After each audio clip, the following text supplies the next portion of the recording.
Hello and welcome to the first of the mop-up videos that I'll be doing periodically throughout the semester.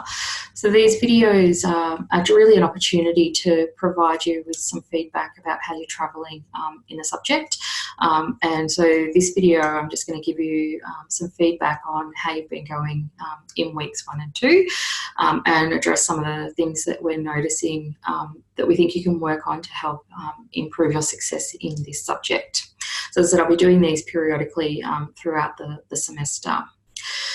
So most of you sort of hit the ground running in week 2 with your the first of your assessed tasks, which was really great to see.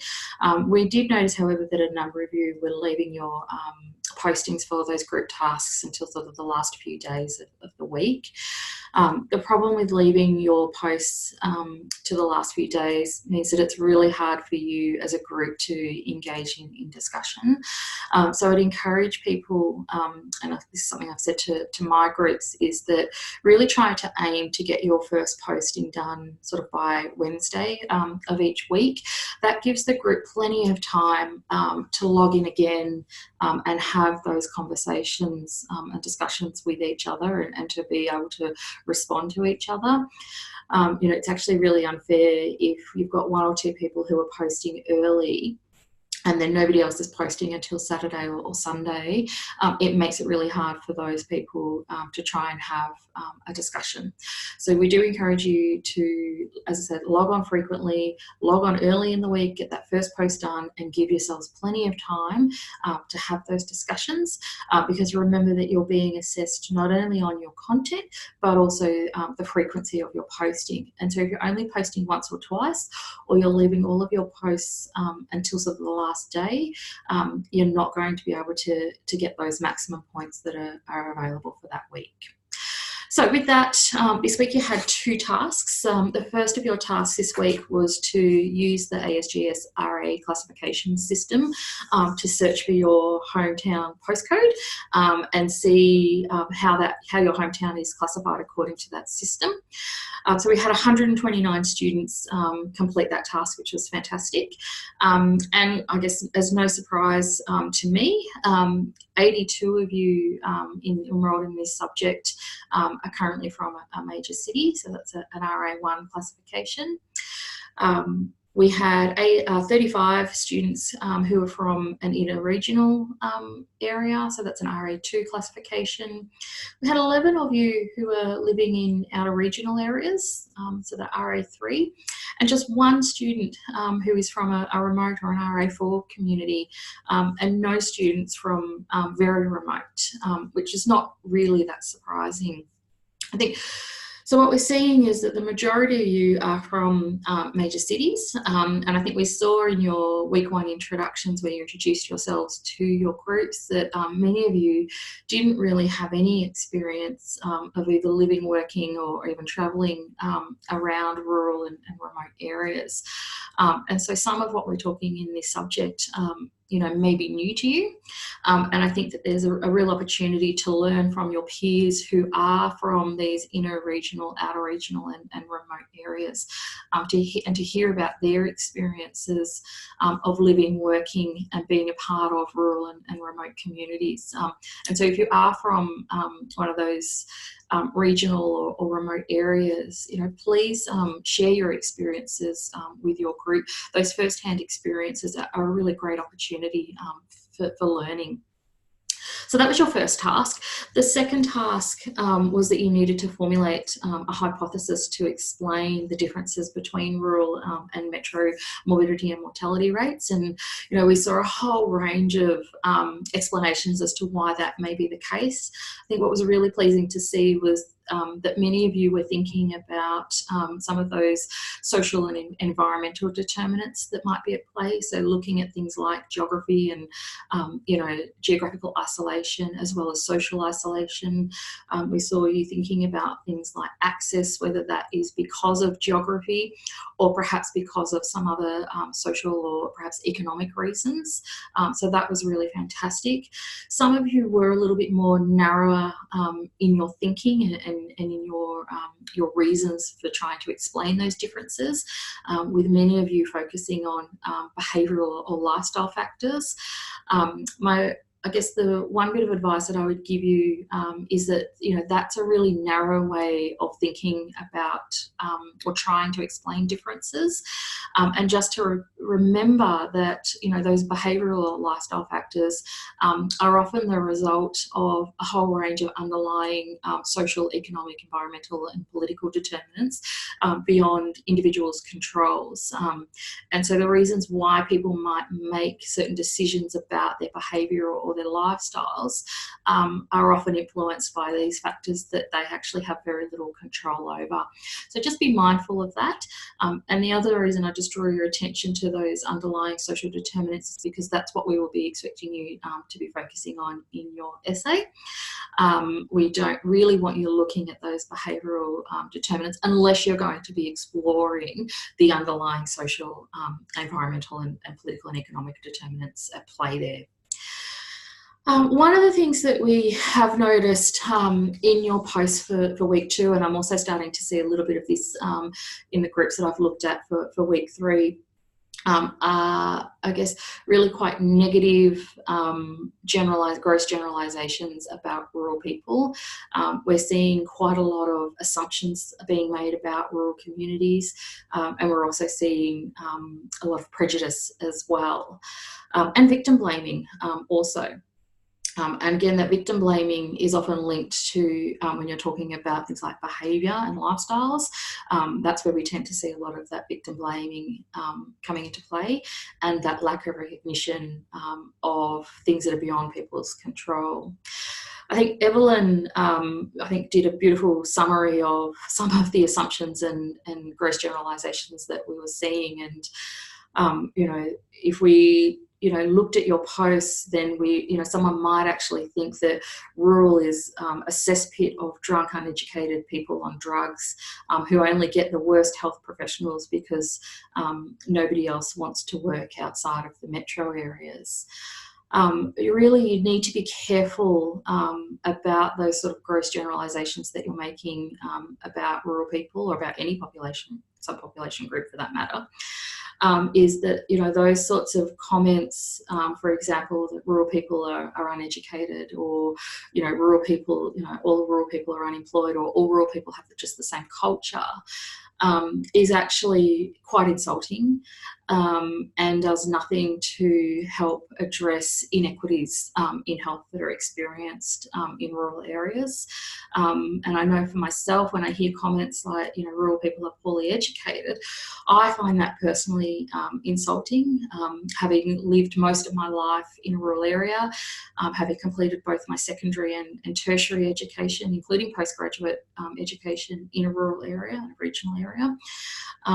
So I'm one of those apparent, uneducated, poor rural people that some of you are talking about, which is simply not the case. I think the thing to notice, if I draw on that point of education, I guess, to explain it to you, is that rural education isn't poor. Rural education is different from metro. And it's different for a range of reasons. Some of those include things like the opportunities that rural people have are different. How people in rural and remote communities access education is different. But the quality of that education is no better or worse than the quality of the education in metro areas.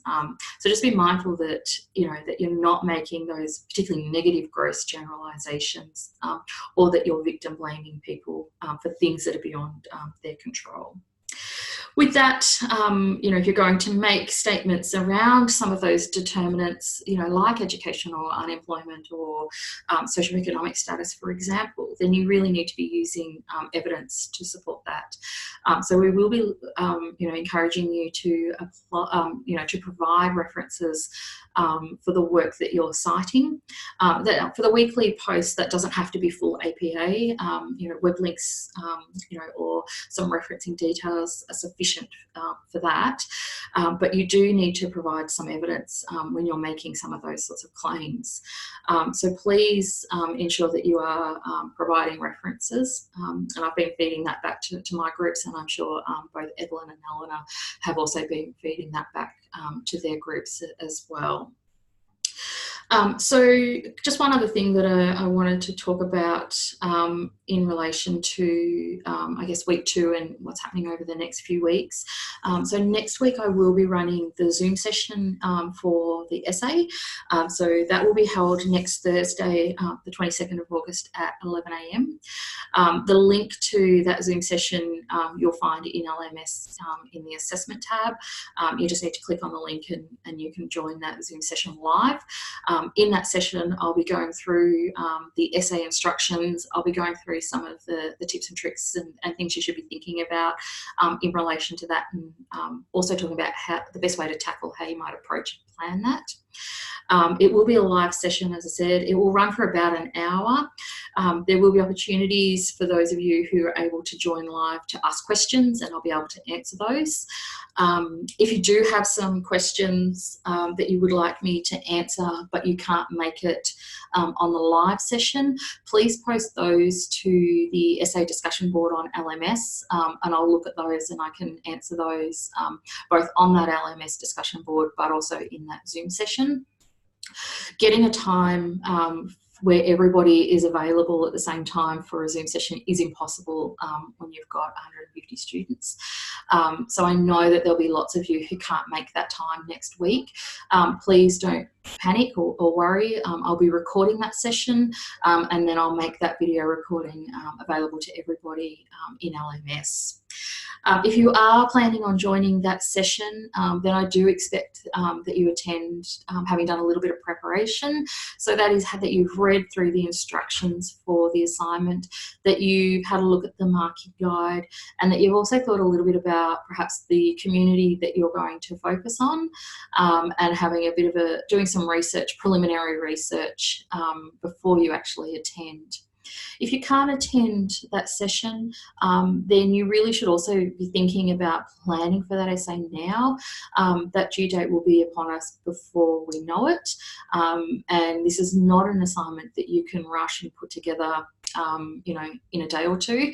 It does take some time. One, you've got to find a community, an RA4 community, and then you've got to find a health promotion initiative for that community, and you also need to do some research around the characteristics of that particular community. So that will take a little bit of time and effort and require some research. So you really need to start planning that now.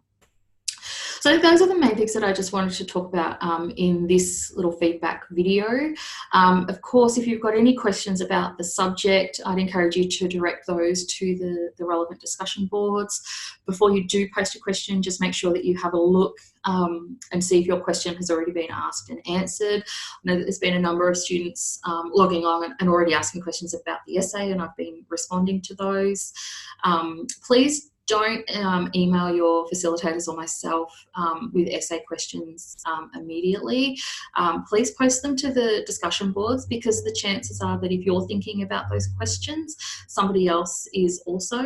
And in terms of efficiency, it's much easier and much more efficient if we can just respond to the one question and everybody can benefit from that same answer, rather than facilitators having to answer the same questions multiple times.